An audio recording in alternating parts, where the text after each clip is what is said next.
شما هم تحصیل کرده مهاجری هستی که احساس میکنی توی بازی مشاغل خسته کننده دیر کردی؟ دلت زندگی بهتر و وقت بیشتر میخواد؟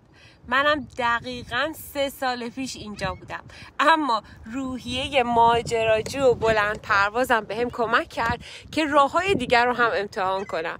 میدونی من میخواستم که کاری رو پیدا کنم که اول بتونم خواسته‌های خودم تو اولویت قرار بدم و در ضمن بتونم 4-5 برابر درآمد کار قبلی و رسمی خودم در بیارم و بالاخره تونستم این کار رو انجام بدم.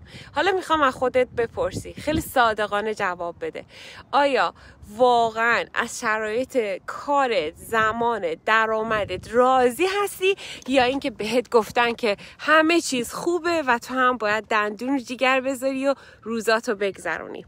اگر تو حالت دوم قرار داری، بیزینس مدل منو امتحان کن. بیا فقط در موردش بدون، وبینار رایگانش رو ببین. شاید تا هم جز اون تحصیل کرده هایی باشی که دیگه کار پروفشنالتو گذاشته باشی کنار، ماهی تا $100,000 درآمد داشته باشی و مهمتر از همه از زندگیت خوشحال باشی.